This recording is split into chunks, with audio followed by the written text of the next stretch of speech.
Great. Hey, everybody. Thanks, Ariana, so much for that housekeeping and to our interpreters for your excellent work. I'm going to follow the rules and speak at a very moderate pace. Um, Sorry for the sirens. I live in New York, so if you can hear them. I'm Shanelle. For those of you I haven't had the pleasure of meeting, I'm the founder of RadComms, member of the leadership team, at least until tomorrow, where I'll become the founder emeritus. And I'm excited to tell you guys a little bit about what we're going to be doing today and give you a brief background of the project, how it came to be, and then tell you a little bit about what we'll be learning today. If you're new to RadComms is the infrastructure that ties political opportunity to collective action among social justice communications workers, both here in the US and also outside of the United States. We often think about how we shape imagination, how we build public will for crucial innovative ideas like defunding the police, climate change, and a world that values Black, queer, and TGNCI people, and we do that one story of liberation at a time. We've grown for the last decade, grown and strengthened the ecosystem of social change communications by bringing together a global cohort of comms workers who cross-pollinate conversations across movements and by radicalizing the field to focus on narrative power, thereby putting people closest to the oppression at the center of our efforts. If you wouldn't mind just dropping into the chat, what movements are you coming from, and do you work inside of? We'll also be talking a lot about the Rising Majority, who is a coalition that works across issues, including labor, youth, abolition, immigrant rights, climate justice, feminism, anti-war, and economic justice, to amplify collective power and build alignment across our movements. I just want to say a little bit about how the relationship between RadComms and the Rising Majority came to be. So RadComms functions as a community of practice for social movement communications workers, and Rising Majority is a coalition that was founded by the Movement for Black Lives, United We Dream, and the Working Families Party in 2017 to be a multiracial, multi-ethnic radical democracy coalition. RadComms has long worked to serve social movement left coalitions with narrative power, opportunities and strategies. And in 2024, the Rising Majority had a Congress in St. Louis where they committed to having narrative be a key pillar of their coalitional work. And for anybody who's been a part of social movements, I don't need to tell you that that's a big deal for coalitions to invest in narrative infrastructure, not as an afterthought, but as a primary function of how they execute their work. And RadComms was in a position at that time to help the Rising Majority developed that narrative infrastructure. So we started to coalesce a narrative power praxis table that had multiple levels of engagement, but one primary level of engagement was about socializing the Rising Majority's 2050 vision. And Malcolm will drop a link to the vision in the chat. And that's what we've spent the last almost year doing, is figuring out how to take that vision and turn it into concrete, actionable, materially grounded content that everyday people can see themselves inside of and that is legible to people across the political spectrum, and not just to people power, to the base. And so I'm going to say a little bit more about the narrative terrain under which we're doing this research, which will be no surprise to you all, but feels important to acknowledge now. We believe at RadComms that the social movement left has an opportunity to define a compelling, materially grounded, future-oriented story that moves beyond resistance and sets the terms of what comes next.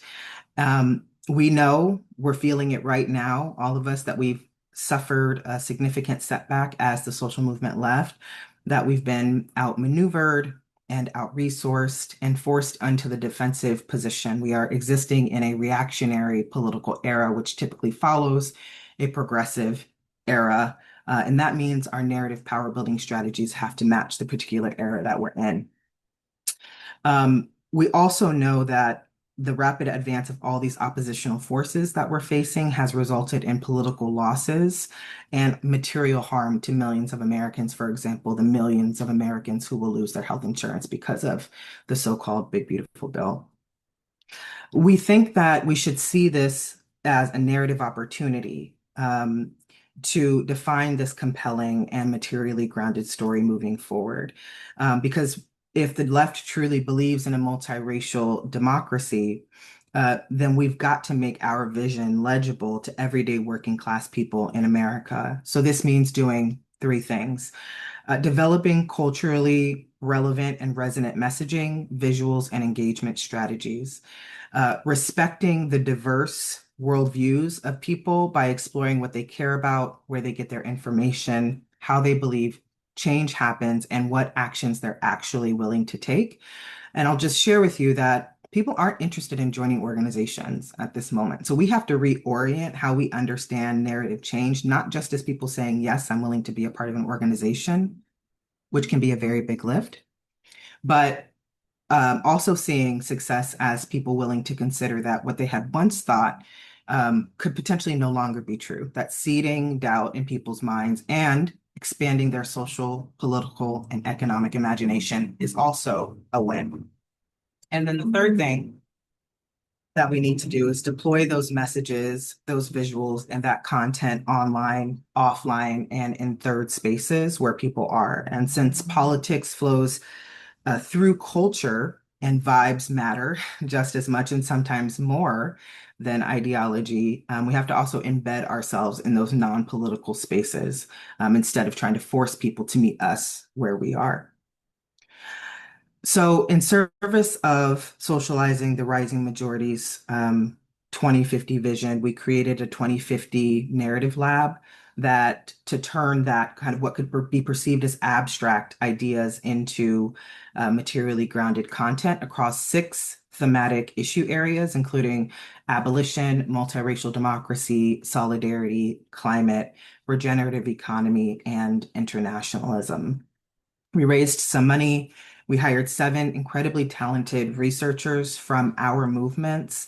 We brought on a very rigorous project manager, and we set out to analyze how all of these topics appear in popular TV shows, popular YouTube channels, and podcasts, and mapping the narratives emerging across 4 different worldviews, which our research director, Annie Neimand, will say more about in a moment. So today's session and the sessions, the 7 unique sessions that preceded it are a kind of taste of what you will find in our interactive research magazine, which Malcolm will drop into the chat for us. And this workshop series really lays out concrete opportunities for movement workers like all of you ahead of the midterms to examine the narrative waters that everyday people are swimming in on the issues we say matter most to us on the left. So here's what we will do today. We believe that radical futures requires that we build a salient narrative strategy to advance a multiracial, multi-ethnic, working class radical democracy. Our goal is to share and popularize the 2050 vision through grounded storytelling rooted in on-the-ground organizing. We will do 3 things today. We will look at a narrative analysis of 2025 content across the most popular streaming shows, YouTube channels, and podcasts to understand what values-based groups are immersed in. Second, we will look at how the narrative waters they're swimming in helps us identify our narrative opportunities and entry points with them, and also understanding how our oppositional forces has this kind of billion-dollar infrastructure to move people to the right by connecting to how they see the world. And that if we want to build a radical future with a multiracial democracy, we need to build our own infrastructure. And before I pass it over to Annie, I will just say one thing that I've learned in doing this project is that having the political will to want to expand the base and build a bigger tent is insufficient. We also need funders to invest in building the narrative infrastructure to do that. We, as movement workers, have to have both the intellectual desire, but also the somatic desire. So when we hear people say things that don't necessarily align with our vision of the future, somatically, we can't react and retort in ways that push them further away. Rather, we have to learn how to have conversations and find out as Matthew Smucker would say, how to be narrative insurgents. That is, how to see a common thread in the narratives that align across worldviews, reaching for those commonalities while also growing those relationships in order to move people further to the left. And that is a practice that takes time. But I think as we are in this reactionary political period, we are in a very reflective moment as left movement workers about what the next 10, 15, or 20 years of our work is going to look like and what is required of us individually, organizationally, and coalitionally to advance this multiracial democracy and to contest for real narrative and ideological power and win the allegiances of everyday working class people in this country, which is our duty and our mandate. And with that, I will pass it over to Dr. Annie Neimand, our research director, to talk to us a little bit more about the research on this project. Thanks, Shanelle, and hi, everybody. It's so great to be with you. I can't believe we're finally at the RadSession portion of sharing this big project we've been working on for so long. I want to first start by just giving you a quick overview of our approach. I've gotten a few questions since we've released this on how did you do this research? And so I wanted to give you just a very quick view of our participatory action approach that is rooted in activist research methods that you might see in Black studies, in Black feminist thought, in feminist research methods, in queer theory methods. So that was the grounding of our approach. And we pulled together a research team of narrative researchers and strategists working at the intersection of social movements, storytelling, and media. They came from the RadComms network and our networks network. It was important to us that they represent the values of our movement as we do this work.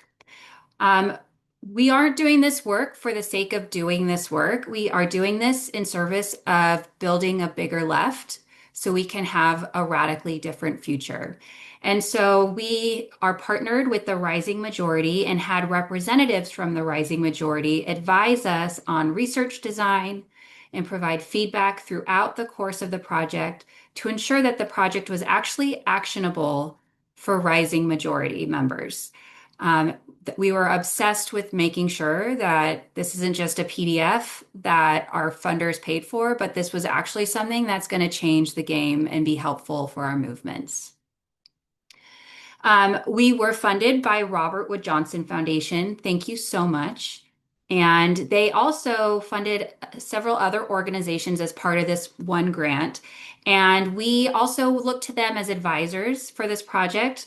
And they have so many great resources that we also look to as for this project. So we weren't starting from scratch. We worked with Harmony Labs, Narrative Initiative, Frameworks Institute, Berkeley Media Studies Group, and Race Forward in varying degrees, some more than other, but everyone in some way.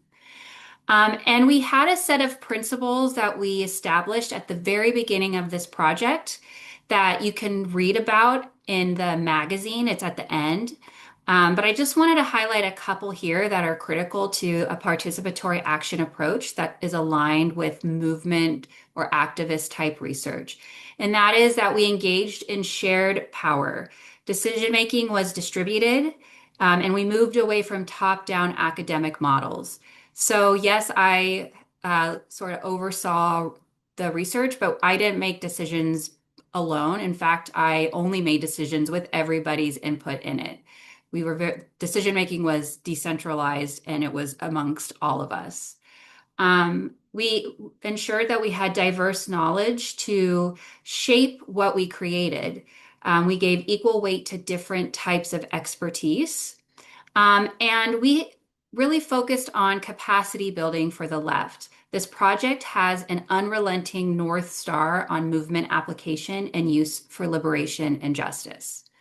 So this is my favorite project that I've ever done because it is, I think, a wonderful example of what this sort of research to action work can look like with movements when funded well. Next slide, please. So we partnered with Harmony Labs, which I'm not sure if you all know about them, but they're a research organization, and they have this framework, this audience framework, where they've identified four different audiences who have different worldviews and values, and have found that based off of their worldviews and values, they tend to consume different media content and have different messengers. And so we worked with them and their framework for this project. They shared with us their most popular streaming content and YouTube content for 2025, and that's what we used for this project. And we had our 6 narrative assessors, each representing one of the issue areas for the rising majority. 2 of them are here today. Yewande representing regenerative economy and Michaela representing democracy. They watched the most popular episodes that had themes related to the issue that they were representing, using keywords to find those episodes, because we wanted to understand how are these different values-based groups actually experiencing stories related to the issues that the left cares about the most.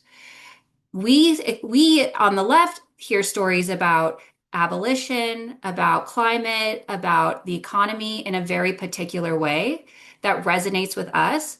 But somebody with different values and different worldviews is in a completely different narrative environment, and we need to know what that is if we're going to find narrative opportunities to connect with them.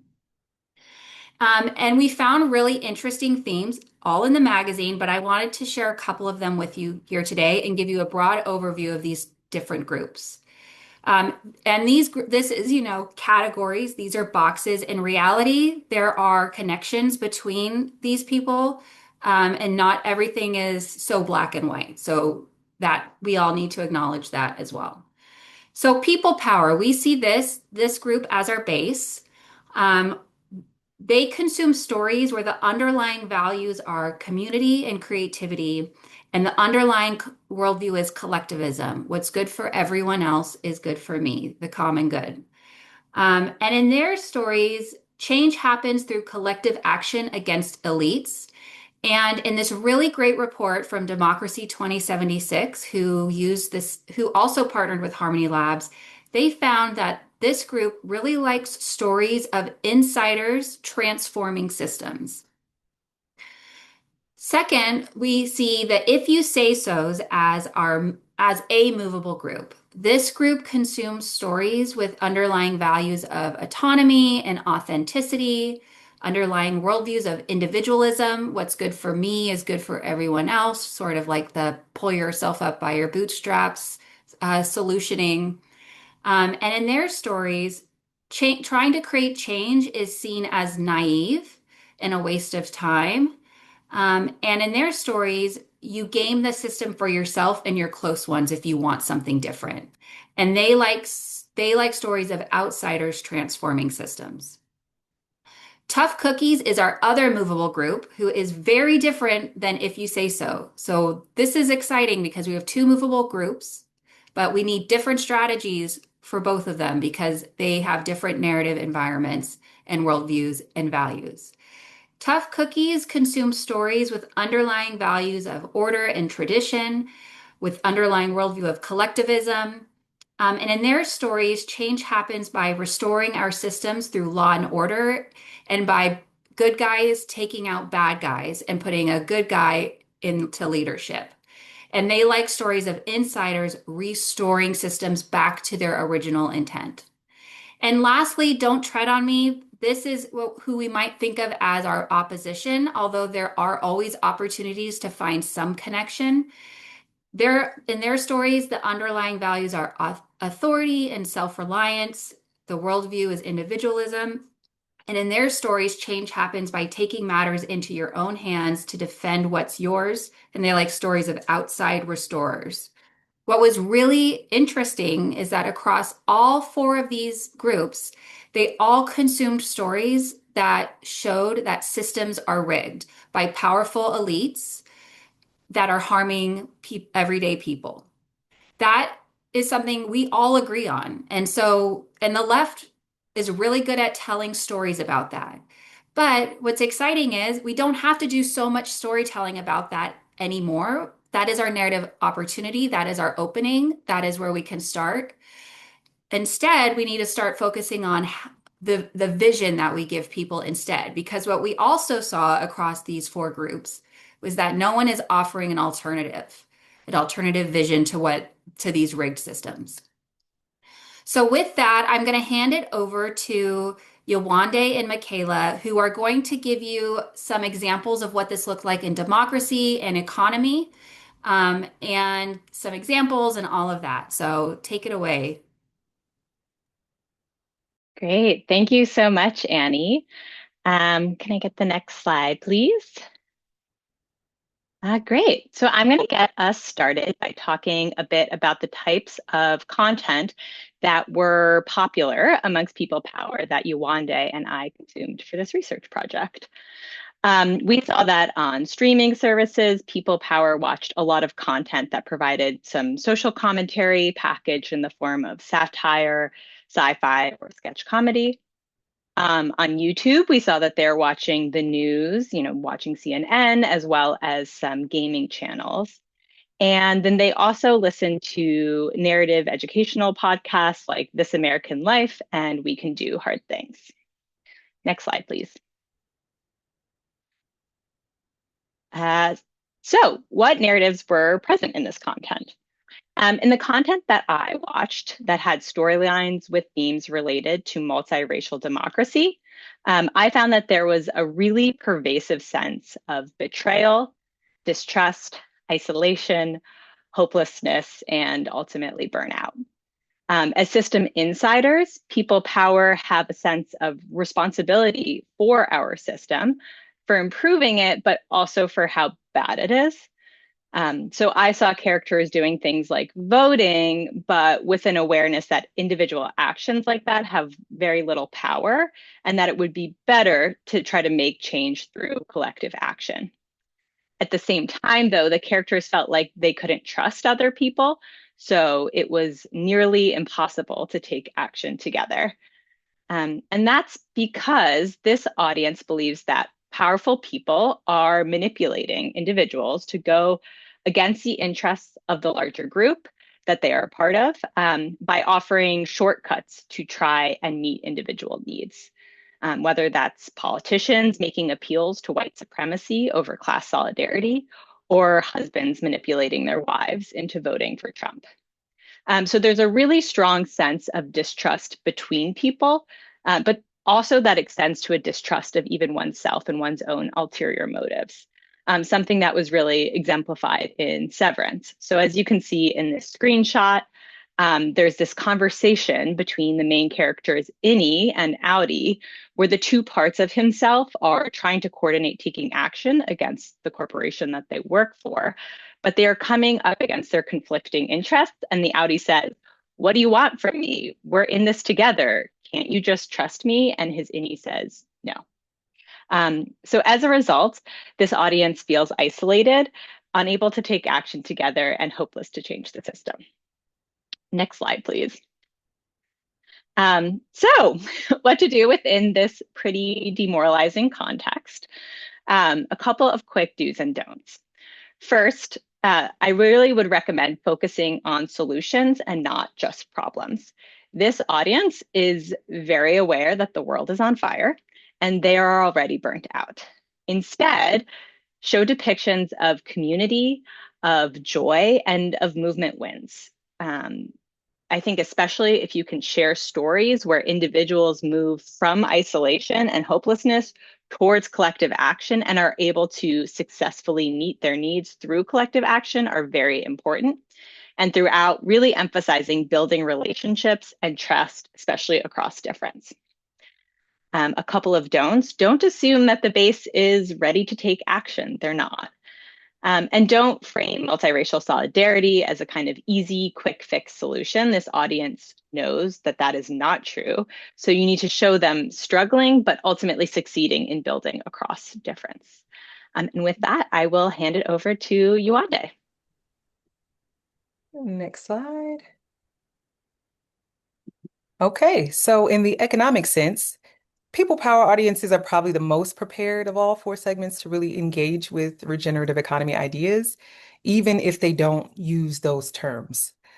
They see the economy as being extractive, so the villain is very clear for them. The stories that they're immersed in consistently frame corporations, employers, and institutions as the ones that are really mining value from workers, particularly from women and historically marginalized communities.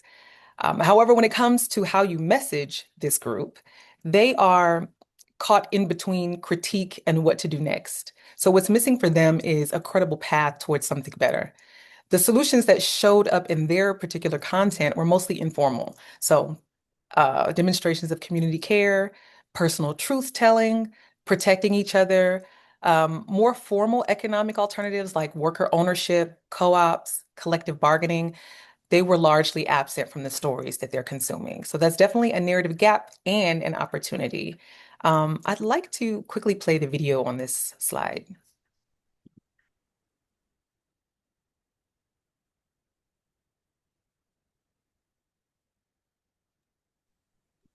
We can't hear the video.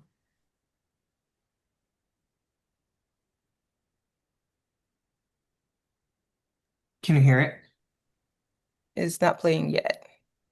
It wasn't playing for you? It was, but there was no audio. Now it's not playing. Okay. Okay, yeah, I paused it. I'm sorry. I don't think my audio is sharing. No worries. I can summarize it if that's all right. But if you see this on your timeline, we found it kind of humorous. The person is essentially saying, I'm not big on politics, but the video was really constructed to be very tongue-in-cheek because they go on to list every dimension of economic extraction in their daily life, their jobs, their bosses, their rent, health insurance, student loans, the just exhaustion of groceries and hospital wait times and all of the things that bog us down economically. And that really emphasizes that first bullet on the slide, that they can recognize the symptoms of an economy that's not operating in a regenerative way. As Michaela mentioned in the show Severance, for anyone that may not have seen it, it's a workplace drama where the workplace can actually control workers' memories and bodies through surveillance. And based on what they see, they get offered perks and punishments. In the show White Lotus, the whole resort economy runs on workers being treated like part of the scenery. In one of the podcast episodes that we coded from the show We Can Do Hard Things, there's a discussion about a woman working in media who started an anonymous Google Doc around Can you, 2017 that is can you something wrong? can you slow down a bit? Oh, I'm sorry. Very Thank you. sorry. No problem. Thank you for stopping me. So, in one of the podcast episodes that we coded from a podcast called We Can Do Hard Things, there's a discussion about a woman working in media who started an anonymous Google Doc around 2017, and the document listed men who had harassed or assaulted women. 12 hours after she put that out, 70 names were on it. I mean, it spread like wildfire through informal networks, and it forced some employers to start investigations that eventually led to firings. But sadly, no one was actually prosecuted or sued except for the woman who made the spreadsheet. So, in essence, that story captures the point that people-powered audiences want to protect each other and they are willing to build things. Next slide, please. So now that we know who this audience is and what they're consuming, what do we actually do with that? The biggest opportunity with people power is that something better is possible and already being built. So when you're developing content for campaigns for this audience, lead with models, co-ops, care worker unions, community land trusts, tenant organizing wins. And you can frame these models as things that are working right now, simply because people just like them helped to build them. When you're connecting historical injustice to present conditions, and you should, Make sure you're doing so in a direct and unflinching way. There are clear connections between redlining and housing costs, between slavery and wage theft, between colonialism and environmental racism. Don't assume that they're going to make those connections unless you help to build them. On care specifically, childcare, healthcare, elder care, we often talk about them more like they're social programs when they could actually be framed more like economic stabilizers. So this audience understands that at one point or another, they'll be co-managing their care and care for their loved ones. So in every instance, we know that this can be deeply taxing administratively, emotionally, and financially. So our job is to make that economic argument more explicit. In terms of what to avoid, this audience is exhausted. So anything that romanticizes their struggle or centers a savior or asks them to sacrifice more is going to land wrong. Degrowth language is a particular trap because telling people who are already stretched thin that we need to consume less actually feels like a punishment for someone else's overconsumption. Next slide, please. So we've talked about where people power audiences are. They're burnt out, they're clear-eyed about the problem, but they're stuck on next steps. So just as a point of reflection, and you can feel free to do this on your own or in the chat, how do you think you might experiment with storytelling wins and solutions in a way that helps to re-engage a burnt out base? And I'm seeing some learning coming in. Oh, I love Cartricia. I see you're jotting down all these shows. Yes, you will have a watch list by the end of this presentation on work that you want to do in the future. Let me move on to the next slide.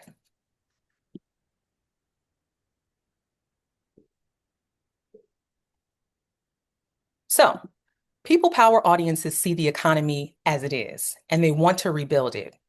If you say so, audiences see the economy similarly, but their response is very different. This is one of your movable middle audiences.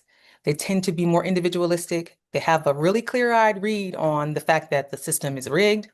They're not naive to that point. They're just checked out and exhausted in a different way. So much so that they've decided that surviving the game is more realistic than changing it. The genres for this audience cover satirical comedy, dystopian drama, some dark humor, gaming commentary on YouTube, and more populist forward podcasts. So Michaela and I analyze content from shows like Family Guy, Squid Game, Black Mirror, and also podcast content like This Weekend with Yewande, Call Her Daddy, among others. Next slide.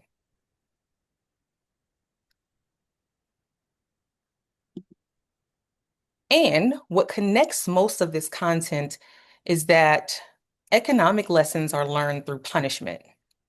Characters get ahead by gaming the system, or they get crushed for trusting it. And Family Guy actually is a good example of that.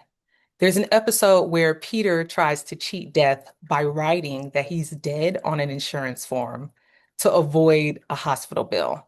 And then Death, or the Grim Reaper, shows up and tells him someone has to pay the price. And of course, Peter Griffin, for anyone that's familiar with the show, he's essentially like, that's not my problem. I got mine. In the words of Issa Rae, it's me season. So that's essentially your if you say so instinct in a nutshell. And the stories that they're consuming really do reflect that. Content for this audience is overwhelmingly about coping through side hustles, financial hacks, navigating debt, protecting your mental health when your job is soul crushing. Humor and irony do a lot of emotional lifting in this content. Their stories sort of tend to lean more into cynicism as a defense mechanism because they've just stopped expecting the system to work in their favor. So the tension with this group is that although they see the problem, they don't intuitively gravitate to collective solutions. They take on a more skeptical tone and are likely thinking, why would organizing work um, when the deck is so obviously stacked against us? But what's interesting is that this can be a narrative opening with this audience. So their instinct for self-preservation, for protecting themselves and people close to them, is actually not too far off from that collective thinking. So what we're really trying to do is orient them from, I need to protect myself from this rigged system, to we could protect each other from this rigged system. Next slide. So what do we do with all of that? The biggest mistake you can make with this audience is leading with ideology. They've already clocked that the system is broken. So you don't actually have to convince them of that. What they need is a credible and material reason to believe that doing something collectively is actually the smarter choice.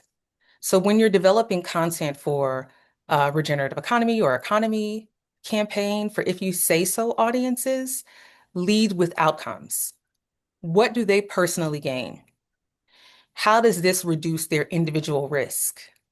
How does this make their financial situation less volatile? So it's less about join the movement and more about here's how you can stop leaving money on the table.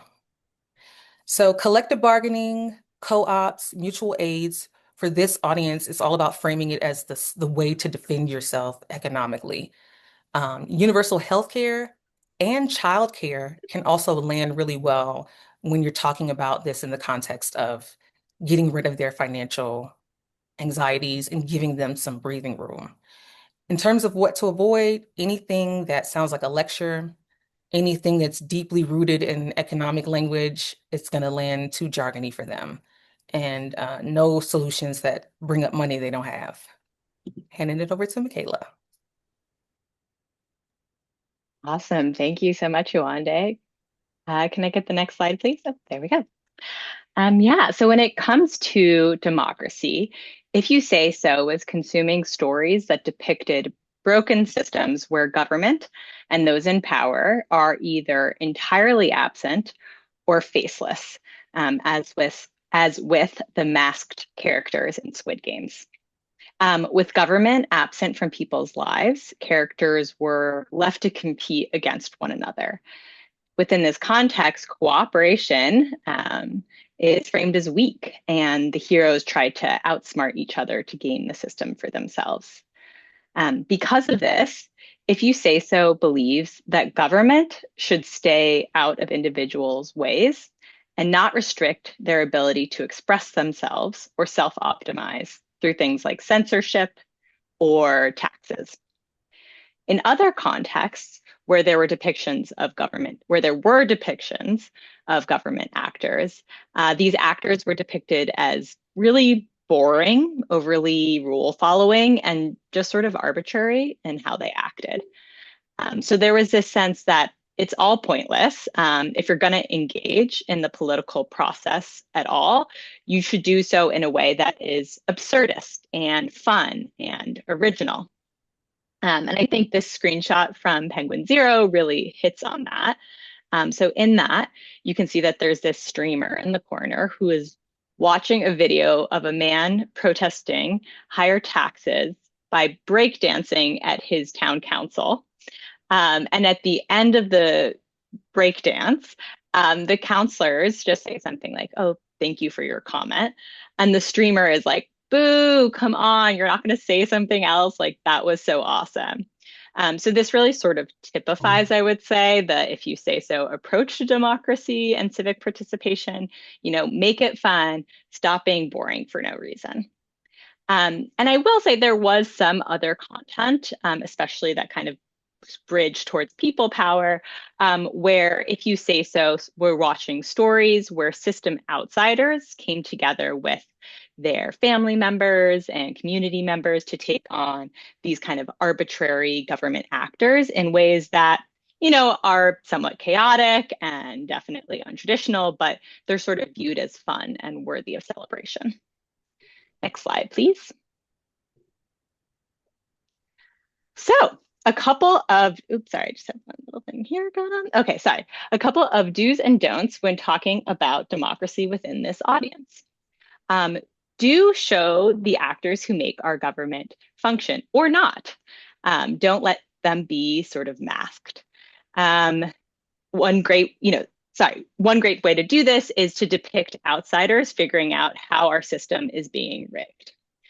Make civic participation fun and emphasize innovative ways to engage in or transform our democracy. I think showing alternatives to our two-party system is something that's going to be very appealing to If You Say So. And highlight, I think, similar to people power, I think if you can highlight stories where people had their individual needs met through collective action, that could be effective because this group is so interested in having kind of their own needs met. A couple of don'ts. Don't talk about the system being rigged without showing who is rigging the system and how people are working to change it. And I also wouldn't, kind of be too preachy or overemphasize responsibility.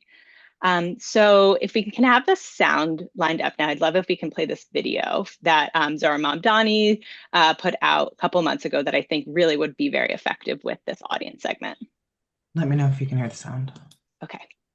The fix is coming. The fix is I can in. hear it. Welcome to the Mayor's Municipal Madness, a first ever competition of city fixes. City government fixes thousands of tiny little problems every year, like a broken basketball rim or a bump on a bike path. Small frustrations like these are our job to worry about, so you can focus on the big things. Like shooting your shot. Normally, our incredible city workers handle the fixes that keep our city running. But over the next 2 weeks, I'm asking you to vote for the one repair you want to see me fix. These repairs include fixing tennis courts on Staten Island, Broken benches in South Brooklyn, or missing trail markers in Queens. and here's the best part. We'll be fixing everything on the bracket, regardless of which one gets the most votes. It's a game where everybody wins. I'll complete the winning fix on day 100 of our new administration. You're already at day 100? Almost, and we're just getting started. So go to nyc.gov/madness and let's get the municipal madness started. Last one. Best one. Voting will begin today. And remember, there's no problem too small No task too big. for government to solve. I feel like it's solid. Make sure you vote for the Mayor's Municipal Madness first ever bracket of all time. All time. I'm just going to hang out here for the rest of the day. Awesome. Thanks so much, Shanelle. So yeah, just wanted to say, I think why this video I think is really would be very effective with If You Say So and engaging with them around democracy. It's irreverent. It's kind of unexpected. It references what's going on in pop culture. This came out in March during March Madness. And it's having people engage in civic participation, but in this kind of fun, gamified way. And at the same time, it's showing who are the people responsible for making government function. And I really love how Zohran says, government function so you can focus on taking your shot, sort of saying government's role is to support you in your own self-optimization. So if we can move to the next slide, please. Yeah, great. And so folks just want to take a moment to reflect. How might you lean into interests like self-improvement and fun to engage to engage with this politically disengaged but ultimately movable audience segment? Folks can take a couple of seconds to think about it and reflect, and we would love to hear some of your ideas in the chat.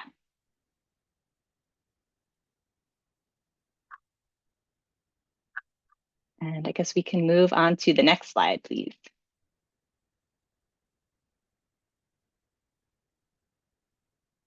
Great.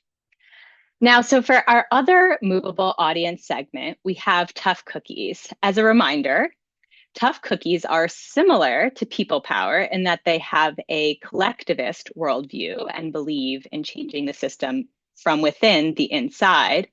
But unlike people power, they are really nostalgic traditionalists who believe that we need to restore our systems through law and order. This worldview was really reflected in the content that they watched. They watched a lot of news, the most news of any audience segment. And notably, they were consuming news really all across the political spectrum. And then when they weren't watching the news, tough cookies were kind of receding into the comfort and security of legal dramas like The Equalizer and Crime Junkies, or nostalgic television like Little House on the Prairie and Call the Midwife. And yes, Little House on the Prairie, I saw that comment. Okay, next slide, please. So when it came to storylines related to democracy, I saw that tough cookies have a deep belief in and pride for our traditional democratic systems and institutions. They view civic participation as a moral duty and voting as the single most legitimate way to change our system, holding it up as a sort of sacrosanct right that deserves to be protected. But this could be framed in very different ways in different contexts. So on MSNBC, the host might be talking about protecting the vote by fighting gerrymandering. But on Fox News, we'd see people talking about protecting voting by enacting voter ID laws. So both sides of the political spectrum used framing around protecting the vote. In terms of who Tough Cookie believes is to blame for these kind of issues that are happening, they see the greatest threat to democracy as individual bad apples who try to game the system for their own personal gain, whether that be criminals, corrupt politicians, or corporate bosses. They believe that the solution is to have... I'm having a headphone issue. Can everybody still hear me? Can I get a thumbs up if people can hear me? Cool, thanks.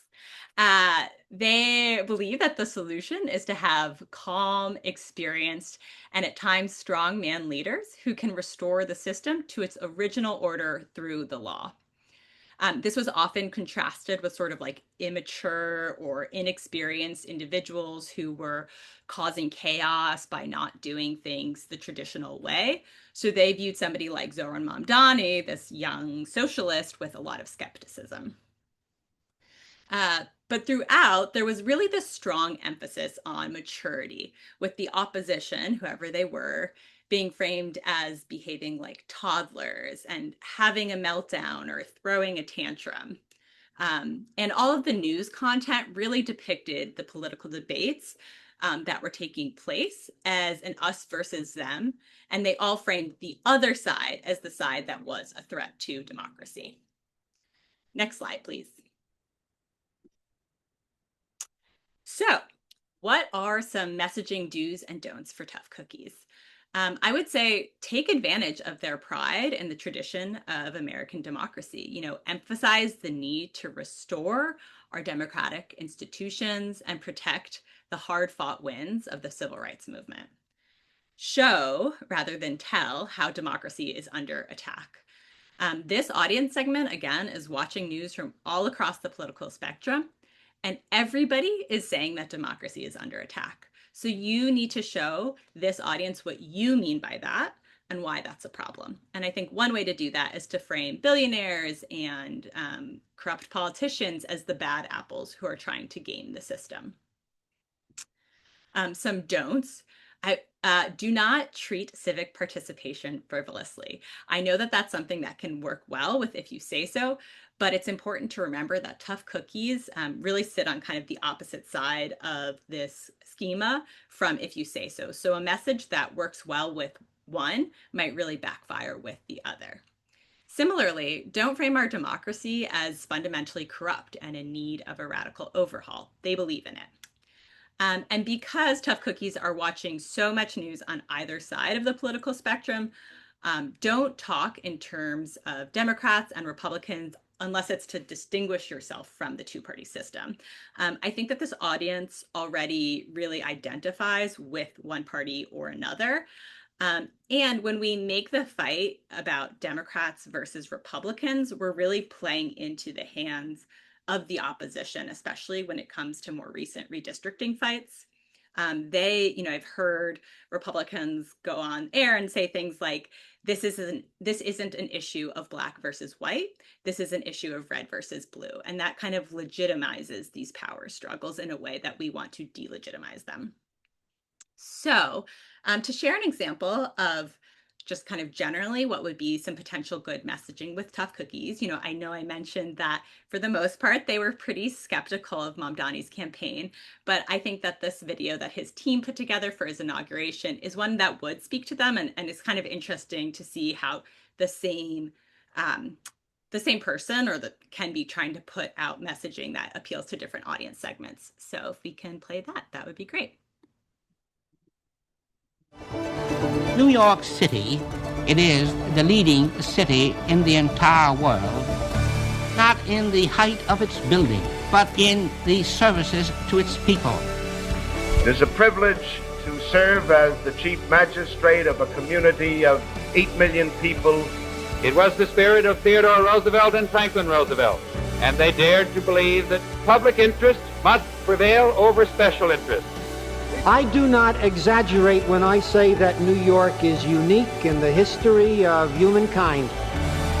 We have come a long way, so we gather here in the fresh chill of a new year to begin a new administration.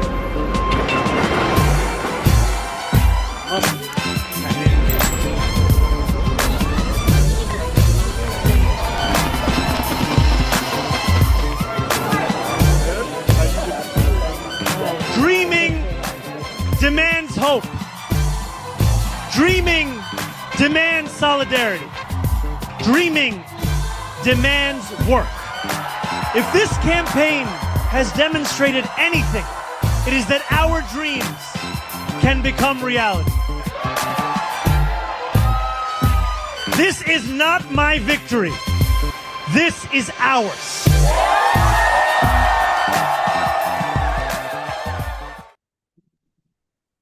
Thanks. And yeah, I think just wanted to point out that a couple of things that I liked about this video for this audience. I really like how he frames his administration within this sort of time-honored tradition of mayors within New York City.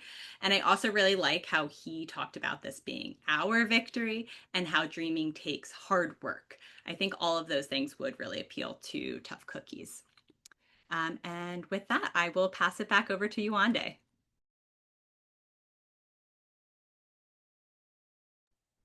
Hey there, hey, couldn't get to my mute button fast enough.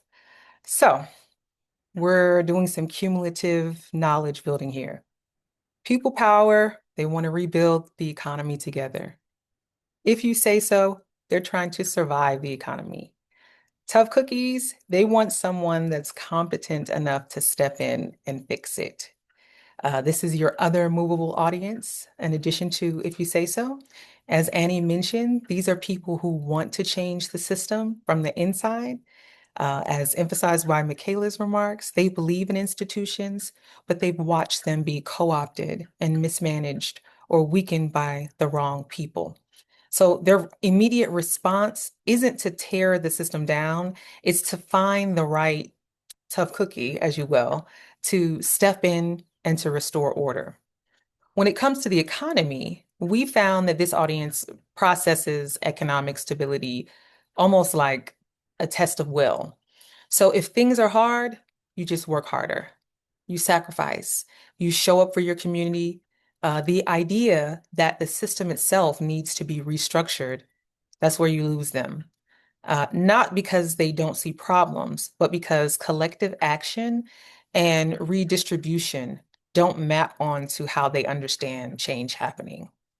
And yet, their values, which come up time and time again in this content, stewardship, discipline, loyalty, community protection, these are genuinely compatible with regenerative economy goals. The opportunity with this audience isn't really to change what they believe in, it's to redirect their beliefs in a way that doesn't make them feel like they have to have resilience squeezed from their bones as individuals. Instead, we can think about ways to retrofit resilience into the institutions themselves. So justice in these stories is almost always personal and it's off book. So you have an individual or some rogue badass coming in and doing what needs to be done because official channels either couldn't or they wouldn't. So in a coded episode of the show The Equalizer, there's a young, undocumented teenager. They're framed for a lawyer's murder. The real culprits are actually a corporate executive and some hired mercenaries.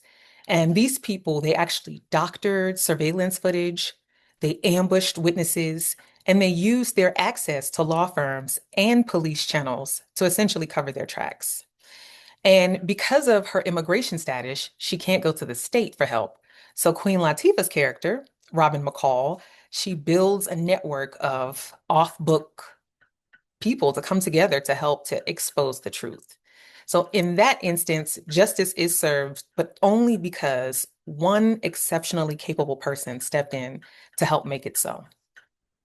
And another example, the series Fire Country. The main character gets the chance to sort of prove himself by signing on to fight wildfires in exchange for a reduced prison sentence. Now, the work is hard, it's dangerous, it's real sacrificial public service, but he sees this as his path to redemption. And this content shows that the system is flawed, but a good man can still earn his way back within that system. And that's your tough cookie audience. They believe in that story. And so it's really our job to show them what it looks like when the infrastructure around that good man is just as good, so that it doesn't require, sort of endless personal sacrifice in order to function well. Next slide, please. So when it comes to reaching tough cookies on the economy, the most important thing to understand is that this audience is not going to respond to a systemic argument. They're more likely to respond to a values-driven argument that happens to have systemic implications. So again, those values that I mentioned earlier, stewardship, discipline, resilience, a desire to protect their communities for future generations. That's what you want to lean into. And you can build your economic critique from there. Show them how fossil fuel corporations moved into coal communities, extracted what they needed, and left. And then contrast that with maybe a community-owned renewable cooperative that keeps people employed and keeps money local. That framing, it doesn't read as sort of like a progressive argument that might turn them off. It actually leans more into a story of corporate betrayal. And this audience is familiar with that story. In terms of messengers, again, progressive voices, academic voices, anyone who sounds like they're from a policy office will likely get tuned out immediately. So think about rural voices, veterans, maybe even firefighters, ranchers, people whose authority comes from service and sacrifice, not necessarily credentials. Now on to what to avoid. Definitely steer clear of anything that sounds like moral rhetoric with any phrases like climate justice or save the planet approaches. I know that can come up often in regenerative economy conversations, but these don't land well with them. I'd also say that gender and racial equity framing wouldn't be as helpful with this audience either. Instead, lead with class and labor framing. Also, don't reinforce the idea that things are just hard and they always will be. That shuts off their imagination about what's possible. So they just need to be able to circumvent to a practical path to get there. Next slide. So another moment of reflection. Tough cookies, they're the movables, a second group of movables, but they need to hear things framed in a way that speaks to what they already value. So in thinking about your own work and the issues that you all focus on, how might you frame your content to resonate with concepts like tradition, law and order, and patriotism to actually bring this group in? And thank you, Michaela, for dropping it in the chat so folks can respond there too. Or, respond once you get the recording. That's also good too. Next slide.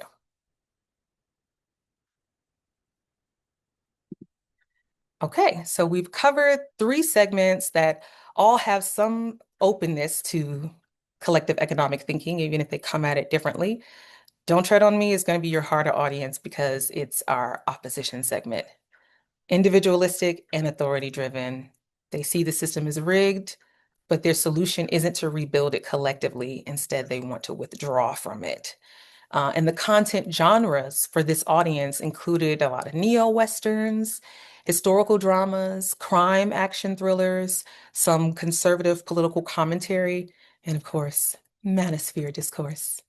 Michaela and I looked at shows like 1923, Landman, Cobra Kai, and commentary from folks like Benny Johnson, Joe Rogan, and Theo Von.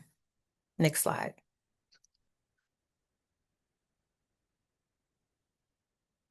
In this content, in the content that this particular audience consumes, there is a deep emphasis on self-reliance, on being sort of territorial and personally resilient. Elite outsiders, whether that's the government or corporations, are seen as their antagonists. And people who rely on government support, they often get framed as entitled or weak because this group actually sees government overreach as the key villain. Economic Don't Tread on Me content consistently tells a story about personal autonomy being under siege.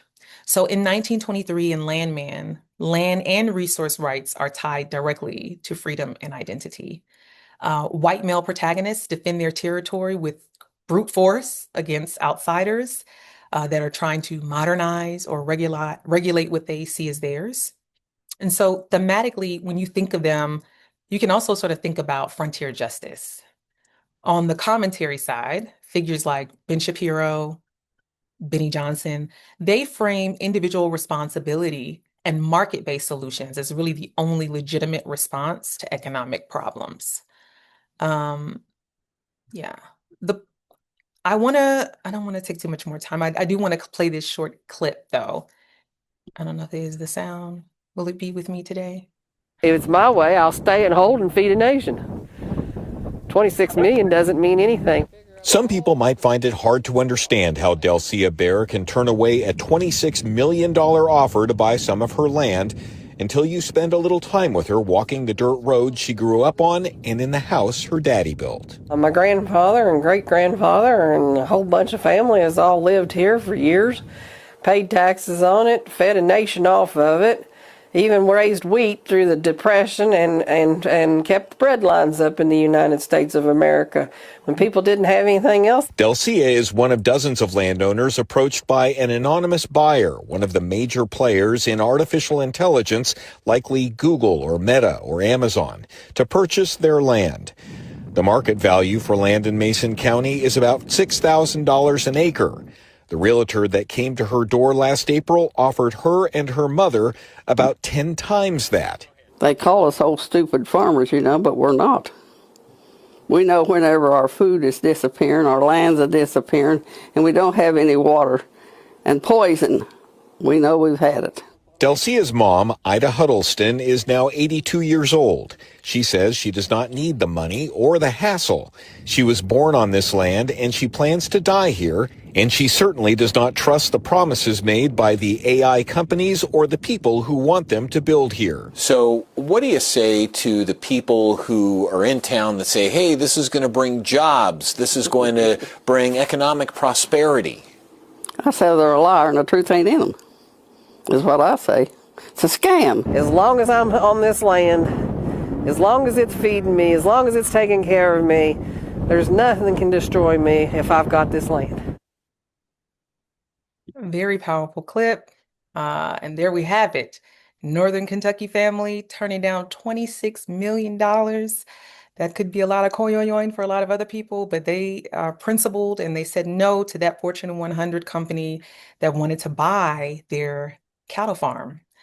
The quote that really sticks out to me is when Delcia says, My grandfather and great-grandfather and a whole bunch of family have all lived here for years, paid taxes on it, fed a nation off of it.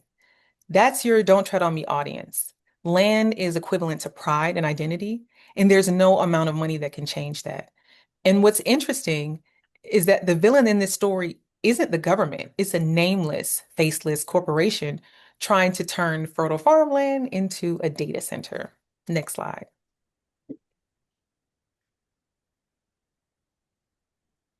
So, in summary, and I'm not sure if this is helpful for you, but when I think about Don't Tread on Me audiences, I think about Elmer Fudd. Elmer Fudd thinks he's in control. He's got the gun. It's his property. It's wabbit hunting season. But he keeps getting outsmarted by forces bigger than him, and he never quite figures out why. And that's your Don't Tread on Me audience. They feel the threat. They just keep aiming at the wrong target. However, that family clip on the previous slide really gives a good model for thinking about how to reach Don't Tread on Me audiences when it comes to the economy. They're not using progressive language. They're not talking about climate justice or systemic change. They're talking about land. They're talking about legacy and the right to say no to a corporation that thinks that they can buy what a family has built over generations. So when you're thinking about building content for a campaign for this audience, start there. Name the corporate villain specifically and show exactly how that extraction is working.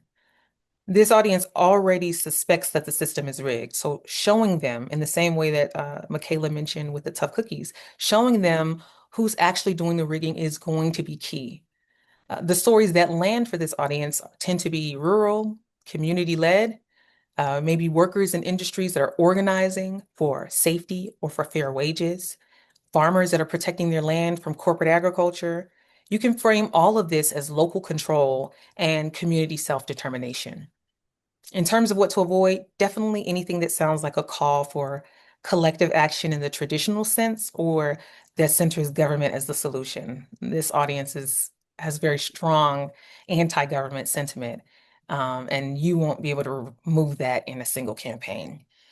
Also, you may want to steer clear of the us versus them framing, not because you shouldn't name the villains, because you should, but because this audience is already sort of primed to aim that energy at marginalized communities rather than at corporations and the financial institutions that are actually doing them harm.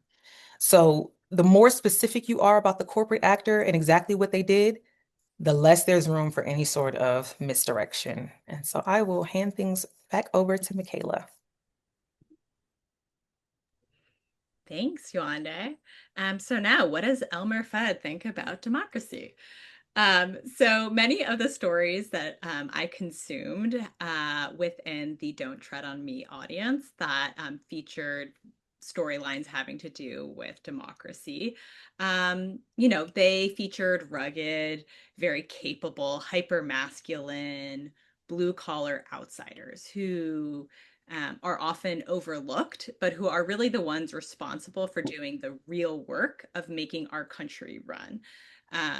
Like Yewande played in that clip, that family saying, this farm has fed the country. And, similarly, when I watched Landman, the opening credits has these kind of romantic views of oil rigs overlaying with American high school football players. So really seeing them as being kind of the ones doing the real work of making the country run. And this is contrasted. There's this contrast between the grit of manual labor and then the sort of perceived hollow polish of institutional power, as you can see in this screenshot from 1923. Politicians and the elite that the characters interact with within this show and others are portrayed as bureaucratic, soft, and at times actively corrupt. Politicians are clueless, they're ineffectual, but they can also be entirely morally bankrupt, evil characters who are focused on manipulating the system to amass power and serve their own interests. One really important way in which this came up that I want to flag, because I saw it come up across multiple platforms, was this conspiracy theory that Democrats are importing undocumented immigrants into blue states in order to boost their population size and get more political power. And they were tying everything from issues around the census to voting rights to social welfare benefits to this conspiracy theory. The audience thinks that the way of dealing with this is for these, strong men to take on the villains and protect what's theirs, even if that means going outside of the law. But one thing that I will say that was very interesting about the content that I watched for this group was that they had the most explicit depictions of multiracial solidarity. I saw storylines in which white characters were working together with non-white characters of different backgrounds on the ranch, on the oil rig. But it should be said, these stories really centered the white characters' experience. So I think the sense I got from this was it's much more about a fantasy of not being racist, of this sort of like, we know you think that we are racist and that we can't work together, but that's not actually true. Still, I do think that this is a type of narrative opportunity that there is a desire to kind of really see themselves as part of a multiracial working class, even if that's not how they would talk about it. Next slide, please. So a couple of messaging recommendations. I would say start by valuing this group's labor and contributions. I think that MAGA's ability to do that has really been a very big part of their appeal with this audience segment. From there, I would emphasize how the Trump administration is betraying them, especially farmers within the context of tariffs, and shift the blame away from the government as a whole to these specific politicians, elites, and billionaires who are hurting blue-collar workers. Like Yewande said, name the corporate villain. And as I mentioned, there's this sort of fantasy of being non-racist. So I do think there's an opportunity there as well to reinforce narratives of working class multiracial solidarity. A few don'ts. I would say, don't forget that if you say so and tough cookies are susceptible to these messages. So even if you're not engaging directly with the Don't Tread on Me audience, I think if you are engaging with the movables, you need to be thinking about what Don't Tread on Me is talking about. I think don't play into their views that government is inherently corrupt. I think it's important to point out like who is to blame and how. And don't lecture them on how they're racist because they don't think they are, or they want to think that they're not. And with that, I am going to ask for the next slide, and we're going to do our last reflection here. So how might you connect your issue to themes of government overreach and self-determination in ways that this group might connect to? We'll give folks a moment to reflect and share out in the chat.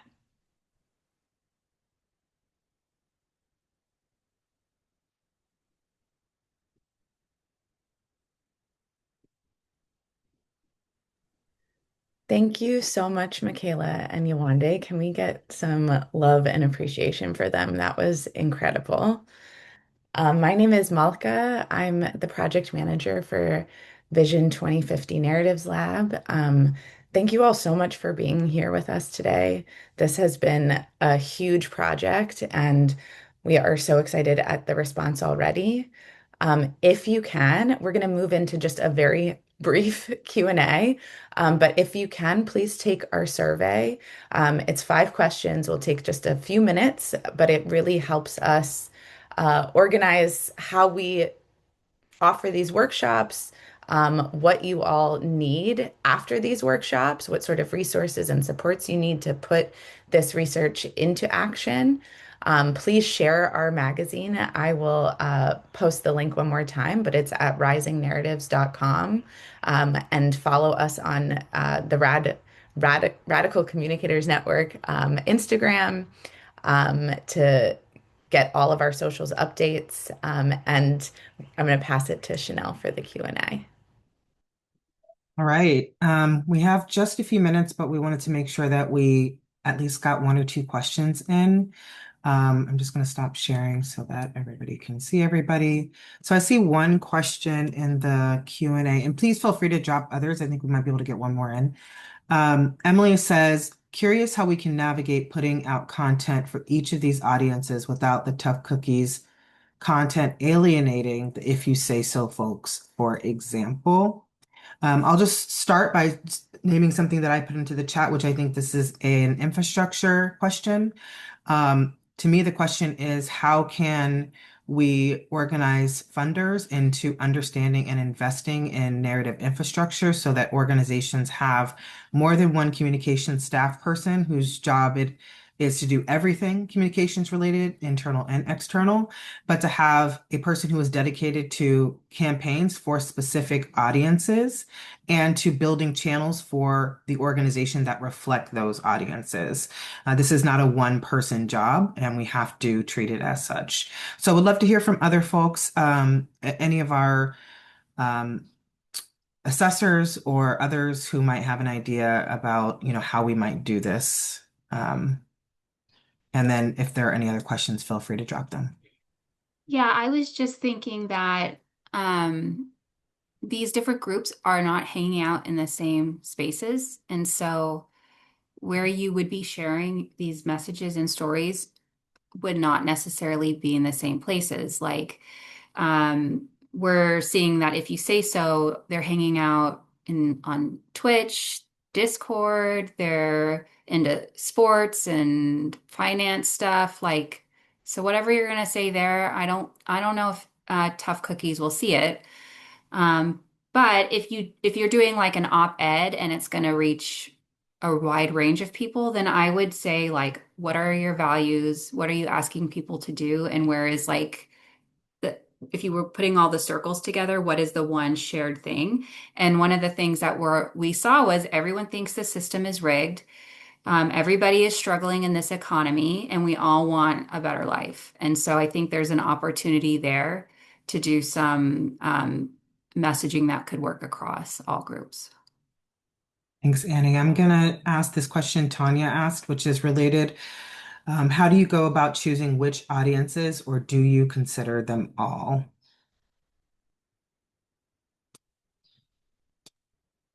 I don't think you should try to do them all at once. I think you should think about what you're trying to achieve and who needs to act to make that thing happen. And also do an assessment of like what you've already done, and if realize like we are only reaching each other, our base, and then build a strategy from there that's going to actually help you figure out who you actually do need to move. But that would be like a larger strategy conversation. Yeah, and I will add to that what we are learning, what I'm learning working one-on-one with organizations is that as it currently stands, most people only know how to reach the base. You have to build alternative channels. Like for any of you who know, your algorithm is showing you the things that it believes you want to see. So I have friends who start like a lot of fake Instagram accounts and follow different accounts to figure out what other people are seeing. And that's what we have to do with our organizations too. But that's why we need more infrastructure in order to do that.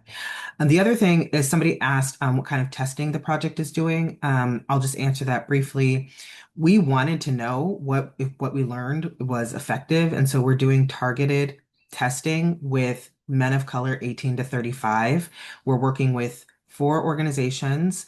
3 of them reach those audiences. For example, United We Dream, we're working with to connect with Latino men 18 to 35. Equity and Transformation in Chicago, we're working with to connect with Black men, and then Desi's Rising Up and Moving, we're working with to connect with South Asian men, and About Face, we're working with to connect with veterans. So it's really exciting to re-grant some resources to these orgs who can reach these folks. We've done both qual boards and focus groups to tell us like how these men are thinking about the issues that we care about, and now we want to see if we can be effective at moving them even slightly. So that's it. That's what we have time for today. We want to thank you all so much for joining us. We want to thank our narrative assessors for all of their rigorous work, our research director for all of her radical thinking, our project manager for her work, our network coordinator for helping us, and our interpreters who kept us on point today. And we hope you will read the magazine, share it with your communities, and also do your own kind of research to action projects in the future. Thank you all so much. Please fill out the surveys. They're in the chat and we'll send them.